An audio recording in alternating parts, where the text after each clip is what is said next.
이 시간에는 우리 교회에 새로 부임하셔서 청소년부를 담당하시게 된 김다훈 전도사님 나오셔서 말씀 전하시겠습니다. 우리 교회 오셔서 처음 말씀 전하시니까 긴장도 또 되실 텐데 여러분 전도사님 만나 뵙게 돼서 너무 반갑고 환영합니다 하는 마음으로 우리 박수로 함께 인사 나누겠습니다.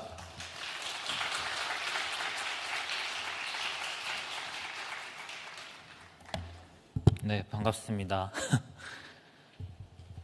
함께 따라하시죠. 흑역사를 극복하는 열쇠. 흑역사를 극복하는 열쇠. 네, 우리 사랑하는 성도님들, 연말이 되면 우리는 자연스럽게 한 해를 되돌아보시죠? 되돌아보시나요? 네, 그러면은 대부분 집을 정리하거나 달력을 넘기면서 마음도 함께 정리하곤 합니다. 그런데 이상한 게 있습니다.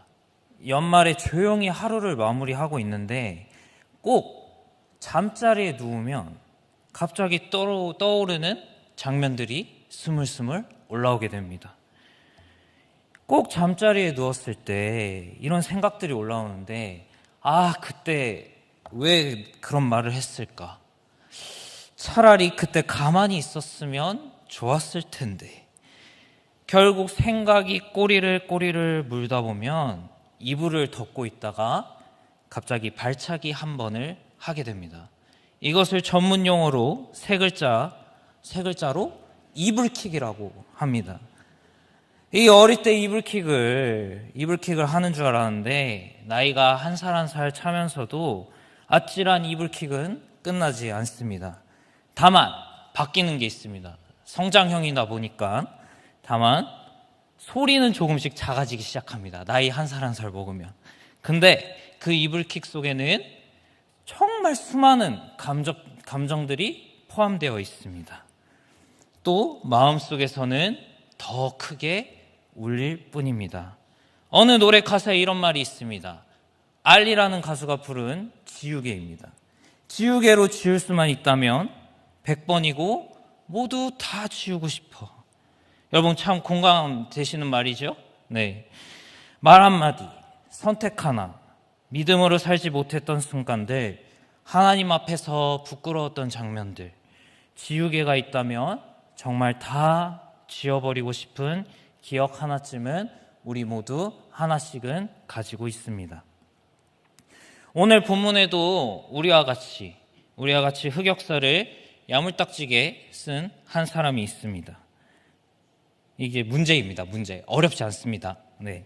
이 사람은 바로 갈릴리 바다에서 고기를 잡는 어부였고 예수님의 제자였는데 제자 중에서 아주 수제자였습니다. 그리고 나중에는 초대교회에 기둥과 같은 역할을 했던 이 사람은 누구일까요? 감사합니다. 네. 베드로입니다. 역시 똑똑하십니다. 오늘 본문에 등장하는 베드로에게도 그런 흑역사가 있었습니다. 아마 베드로에게는 그 어떤 순간에도 그 머릿속과 마음속에 지우개로 다 지워버리고 싶었던 최대 큰 흑역사가 있었습니다. 바로 예수님을 몇 번이나 부인했죠? 3번이나 부인했습니다. 3번 부인했던 그 밤이라고 볼 수 있습니다. 오늘 우리가 읽은 요한복음의 저자인 사도 요한은 요한복음 21장을 통해 베드로가 그토록 감추고 싶었던, 듣기만 해도 생각만 해도 아찔한 이불킥을 날리고 싶었던 흑역사를 끄집어내면서 그가 어떻게 실패했는지, 그리고 어떻게 예수님의 사랑과 은혜로 최악의 흑역사를 어떻게 잘 극복하고 회복했는지 잘 보여주고 있습니다. 그래서 오늘 우리는 이 요한복음 21장을 통해 흑역사를 가진 한 제자이자 한 사람을 예수님께서 어떻게 회복시키셨는지 함께 나누려고 합니다. 첫 번째입니다. 함께 읽어볼까요? 시작. 흑역사 앞에서 베드로는 무너졌습니다. 베드로는 갈릴리 바다에서 고기를 잡던 어부였습니다. 베드로는 예수님의 제자들 중에서 늘 가운데에 있었고 늘 앞장섰던 제자였습니다. 그리고 늘 강하게 고백하던 사람이었습니다. 여러분들이 잘 아시는 명대사가 있죠. 네, 주는 그리스도시요 살아계신 하나님의 아들이시니이다. 이 고백을 가장 먼저 했던 제자가 바로 베드로였습니다. 그래서 우리는 평소에 베드로를 볼 때 실패자로 기억하기보다는 믿음의 사람으로 대부분 기억을 하고 있습니다. 그러나 그런 베드로에게도 인생에서 결코 지워지지 않는 흑역사가 있었습니다. 예수님을 3번이나 부인했던 사건입니다. 이 실패는 단순한 실수가 아니었습니다. 베드로는 그 사건을 통해 자기 자신에 대한 평가를 완전히 다시 재평가하게 만든 사건이었습니다. 나는 결국 이 정도밖에 안 되는 사람이구나. 말은 컸지만 예수님을 끝까지 지켜내지 못했구나. 이 모습은 마치 연말에 한 해를 돌아보는 우리의 모습과 좀 닮아 있습니다. 연말이 되면 우리는 자연스럽게 스스로를 평가하게 됩니다. 올해 나는 신앙적으로 하나님 앞에서 어떠했는가? 기도는 잘했는가? 말씀은 가까이 했는가? 그런데 이 평가는 점점 이어질수록 감사와 회복으로 이어지기보다는 오히려 죄책감과 자책으로 흘러갈 때가 참 많이 있습니다. 베드로도 그랬습니다. 부활하신 예수님을 만났음에도 불구하고 다시 그는 갈릴리로 돌아갑니다. 그리고 이렇게 말합니다. 나는 물고기 잡으러 가노라. 이 말은 단순히 나의 직업을 다시 선택한다는 말이 아닙니다. 이 말은 사실상 이러한 고백입니다.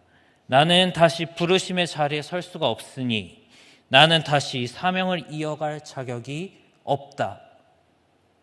당시 어부라는 직업은 지금과 다르게 사회적으로 가장 낮은 자리였습니다. 그래서 베드로는 실패 이후 누군가에게 벌을 받는 것이 아니라 스스로 자신을 가장 낮은 자리로 내려놓고 있었던 것입니다.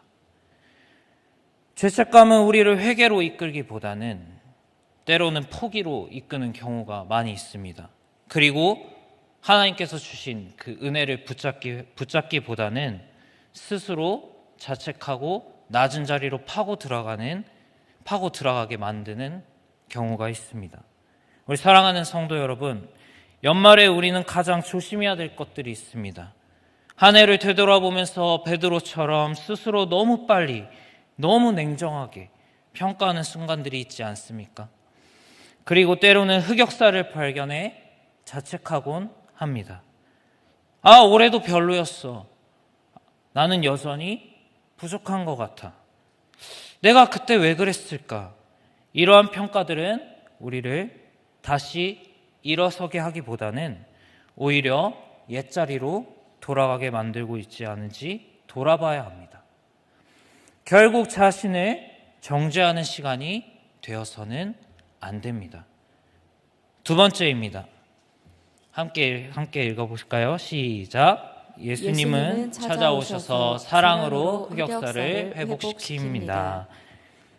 이렇게 죄책감에 빠진 베드로에게 놀라운 일이 벌어집니다. 베드로가 예수님을 다시 찾아간 것이 아니라 예수님께서 베드로를 찾아오셨습니다.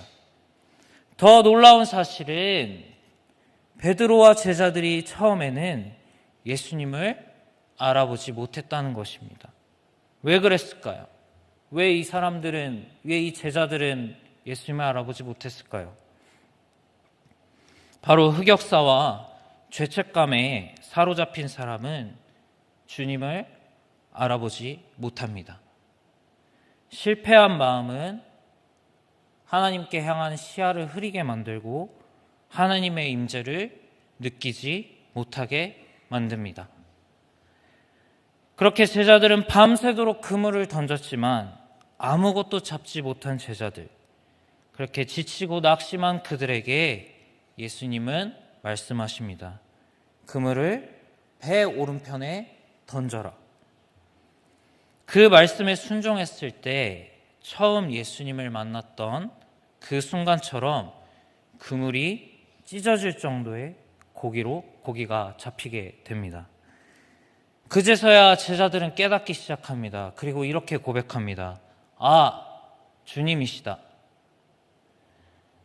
그리고 육지로 올라왔을 때 그들을 기다리고 있었던 것은 바로 예수님께서 차려주신 숯불이었습니다.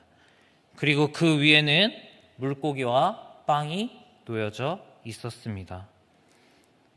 예수님은 아무 말씀도 하시지 않고 먼저 그들을 먹이십니다.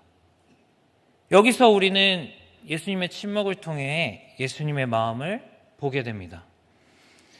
예수님은 제자들을 마치 우리가 연말 결산하듯이 평가하지 않으셨습니다. 사람들처럼 올해 나의 제자는 몇 점? 이러면서 이 정도는 1번 제자 좀 실패한 것 같은데 이렇게 말씀하시지 않으셨습니다. 예수님께서 먼저 하셨던 것은 바로 먼저 회복을 주셨던 것입니다. 제자들의 배고픔을 채워주시고 지친 마음을 쉬게 해주셨습니다. 생각해보면 예수님께서 고난당하실 때에 제자들은 어떤 모습이었나요? 다들 숨거나 도망갔습니다. 인간적으로 생각했을 때는 마음 한편에서 충분히 분노가 깊은 곳에서부터 치밀어 오를 수 있었는데, 그러나 예수님은 인간의 연약함을 이미 알고 계셨습니다.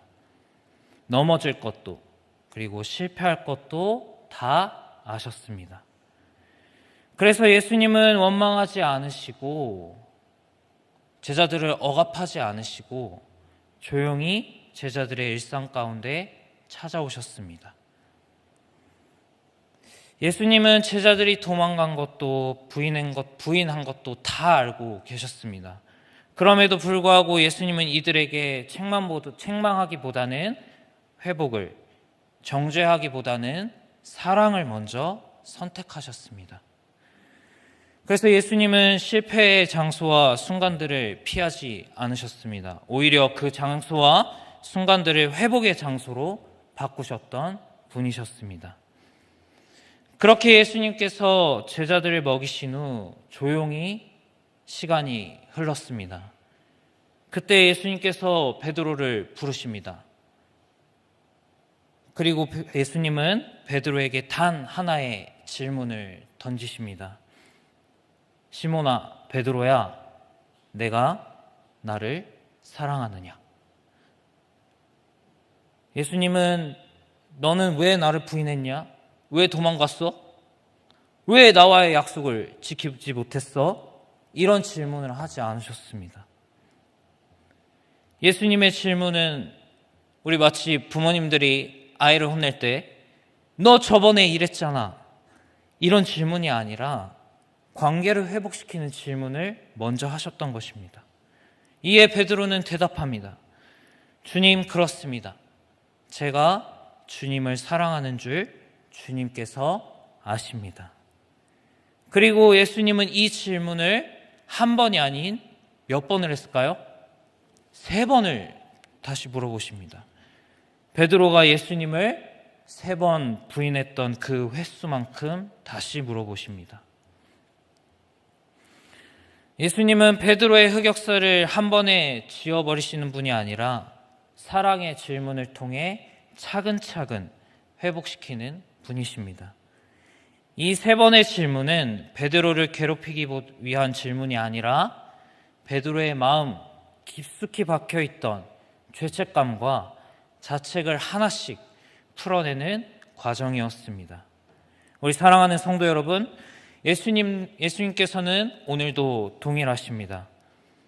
우리가 흑역사를 써내려 갈 때마다 약속을 지키지 못했을 때, 신앙이 무너졌을 때 주님은 우리에게 소리치지 않으십니다. 조용히 다가와서 말씀해 주십니다. 와서 먹어라. 와서 쉬어라. 내가 너를 아직 포기하지 않았다.